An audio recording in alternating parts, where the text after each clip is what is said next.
We're gonna just check this out, like Dr. Steve Brule. Anyways, let's check it out. Zoom. Check it out!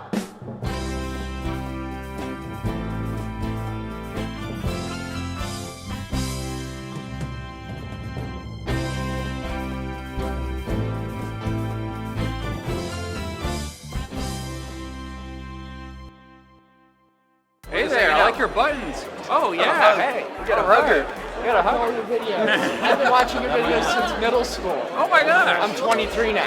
Holy crap. I'm Mr. Beats. This is my fourth and final day attending the Democratic Party's biggest party, the Democratic National Convention. It's the convention to officially nominate a candidate for president and vice president every 4 years. The Democratic National Committee runs it, and they also have the goals there to unify the political party and officially adopt a platform. Whoa. I just threw two new definitions at once at you. Let me go ahead and back up and define those. A political party is basically a big team that organizes to elect people to public office that generally share the same political views. A platform is basically the set of goals a political party has to let voters know why they ought to vote for their candidates. So yeah, here at the United Center in Chicago, the Democratic Party has been doing just that over the past few days. Here I am at the Democratic National Convention, just hanging out where the Kansas delegates will soon be hanging out. This is the first presidential nominating convention that I've ever been to, and I feel extremely lucky to be here. Our forefathers brought forth upon this continent a new nation, conceived in liberty. Okay, that's pretty cool. There's this teleprompter too. There's more to that speech. I don't know if you know that.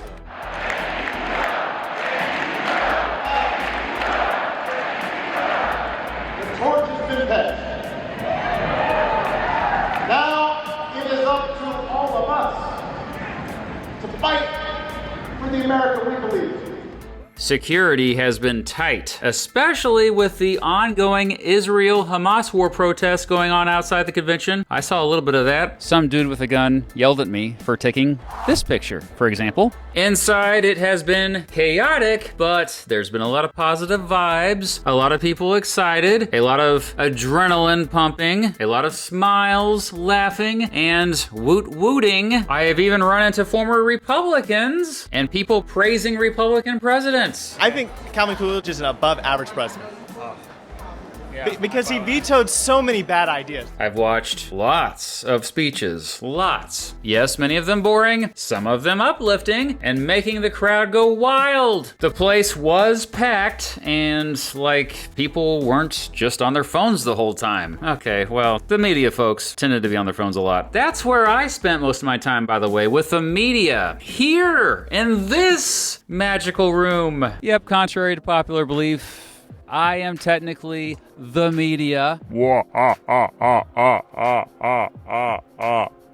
I need to stop doing that. I'm so sorry. Okay. I don't think anybody who is critical of you coming to this place in this moment of history is a serious person. I wouldn't give those. It's a historical event. You're in the middle of history right now. We are living it. And in that media area room thingy, I got to spend a lot of time live streaming with some really cool folks. Mostly other political streamers like I'm Really Important and Pondering Politics. However, we all learned a lot speaking with not only other folks in political media, but also actual activists, politicians, and even delegates. Yeah. So I got in by getting elected among the other state delegates in my district at the Texas Democratic Convention, which was in El Paso a couple months ago. How'd you get elected? Well, I think I just put together a pretty decent campaign, to be honest. I've been pretty involved in college organizing in my time in university. I just graduated back in May, so there's only about a 2-week turnaround between graduation and convention, but I had been the president of my university's Democratic student organization for about 2 years. My name is Nick Roberts. I am 24 years old. I'm on the Indianapolis City County Council. I've been involved with Democratic politics for 8 or so years and involved with both the Biden campaign before and the Harris campaign now, and excited to support them here in Chicago. So my name's Rishi Kumar. I'm a delegate from California, a pledged delegate. You end up running for that seat I did that in 2016. I was a Bernie Sanders delegate, and it's great to be back again at a DNC convention for Biden and Kamala Harris. This is your third convention. Second, yeah. Oh, your second. Yeah, 2020 was kind of weird. Yeah. More on that in a bit. Now, the Republican Party also had a spectacular party to nominate their candidates for president and vice president a few weeks prior in Milwaukee. I wish I could have been there to witness it too, but alas, I was not invited to it. But hey, there's always 2028, am I right? Eh? Regardless, the Republican National Convention is similar to the Democratic National Convention and generally serves the same purpose. So why are nominating conventions even a thing? Well, first of all, please remember that there is absolutely no requirement for political parties being a thing. The Constitution doesn't mention them, and George Washington, James Madison, and Alexander Hamilton all warned against them. And yet, Madison and Hamilton ended up starting the first political party in American history, the Federalist Party. What the heck is up with that, Madison and Hamilton? Anyway, in those early years of the Republic, members of Congress or state legislatures chose each political party's presidential nominee. Jump ahead to the late 1820s, and many voters were upset with the elites handpicking their nominees, and they had started the first third party in American history, the Anti-Masonic Party. Putting you on the spot. When was the first political party nominating convention for president? What year? I want to say, I'm thinking back like to Teddy Roosevelt era, but I'm not 100% positive. Maybe so early 1900s. I really don't know. I'm sorry. That's actually a really good guess because that was the first time you had primaries that influenced the delegates. The first presidential nominating convention actually wasn't started by either the Democratic or Republican parties. Yep, it was the aforementioned Anti-Masonic Party that actually held the first nominating convention in American history on September 26, 1831 in Baltimore, Maryland. They nominated William Wirt for president, arguably the most influential U.S. Attorney General of all time. In 1832, the President of the United States of America, Andrew Jackson, decided that his party should have a nominating convention too. His party was the Democratic Party. Now, the reason why he did this was because he really just didn't like his vice president, John Calhoun, and he wanted to get Martin Van Buren in there instead, but you know. And ever since, conventions have been the preferred way to nominate presidential candidates, even with third parties like the Libertarian Party or Green Party. Still, though, these conventions were dominated by political bosses who ultimately had the final say regarding who the nominees would be. By the end of the 1870s, political bosses like William Tweed, aka Boss Tweed, had tremendous power at these conventions. These few people who had the power to vote for their preferred nominees were called delegates. And delegates still exist today. I actually spoke to many here at the convention. It's pretty cool. A few weeks before convention, the party emailed out some lists of all of the other state delegates within our district. But what I started doing shortly before convention, I would start making individual phone calls to people. If people don't know that much about the race, they vote for at least the person they've heard of. And I made sure that everyone would at least had the chance to maybe hear about me. And then right before convention, right before we went into our little caucus rooms where we were going to vote with our district, I was just standing outside of there giving my push cards that had a little description of me, had some of the endorsements I'd gotten from...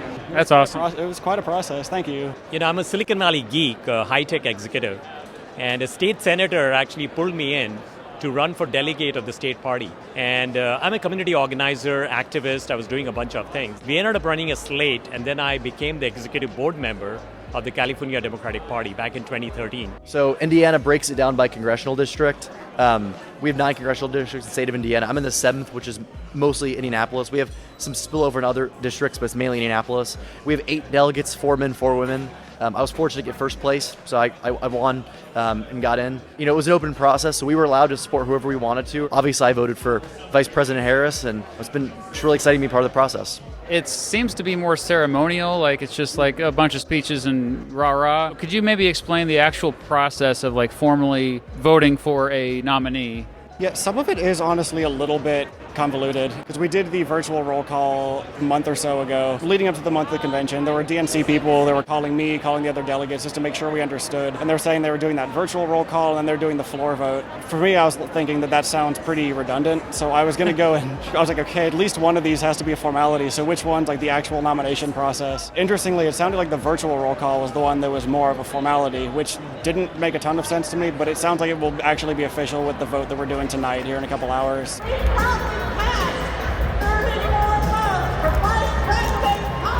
Yes, so this book is about artificial intelligence and how it's going to change the world, understand the challenges of the deep fake, of the cyber terrorism, and make sure we drive policies that will address the interest of America. During the Progressive Era, the process of selecting delegates became more democratic. In 1901, the Florida state legislature became the first in American history to use a primary to choose delegates to the Democratic National Convention, meaning ordinary voters could say who they wanted for president, and then delegates had to listen to the voters. It wasn't until 1912, though, when Theodore Roosevelt openly called for more primaries for the Republican National Convention, that they became more common. That was the convention in which Roosevelt famously stormed out with his supporters to start a new third party after not enough Republican delegates chose him as the nominee. Still, though, presidential primaries didn't have that much influence over the delegates at conventions. Between 1932 and 1968, there were only about 16 primaries each election year on average, and most of those were, quote, non-binding, meaning the delegates didn't have to listen to the voters if they didn't want to. So what changed in 1968? Well, it was a crazy election year. While most of the Democratic voters wanted a presidential candidate looking to immediately end the Vietnam War, the Democratic Party ignored the will of the voters and went with Hubert Humphrey instead. This led to many delegates who supported a more anti-war nominee like Eugene McCarthy to become quite upset, and there were even riots and police brutality outside the convention. Well, the Democratic Party learned its lesson, and ever since 1972, it has done a better job listening to its voters regarding choosing its nominees, and so has the Republican Party, by the way. Today, by the time the convention happens, we pretty much know who the presidential and vice presidential nominees will be. Despite being overwhelming, this was such a tubular experience for me. Mr. Beast. Hey, yeah. Mr. Beast, give me money. I got to meet a bunch of cool people. Honestly, it's been incredibly inspirational to run into so many viewers of my channel here that are already changing the world as media producers, organizers, activists, volunteers, delegates, and even politicians. I even got to see and meet a bunch of famous people. In fact, I saw so many famous people that after a while, I stopped caring. Heck, I got to chat with former students of Tim Walz while waiting in line to get in. Overall, though, I got a close-up look at how a political party's biggest party parties. President and Vice President of the United States, Kamala Harris and Tim Walz. Thank you all. I have got to watch history happening in real time. And it's pretty cool.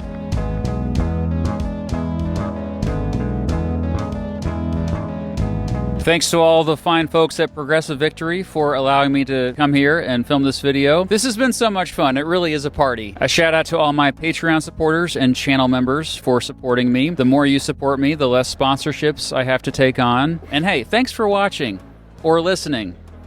Even if this video just started automatically playing for you, you know, the autoplay thing. But yeah, stay curious.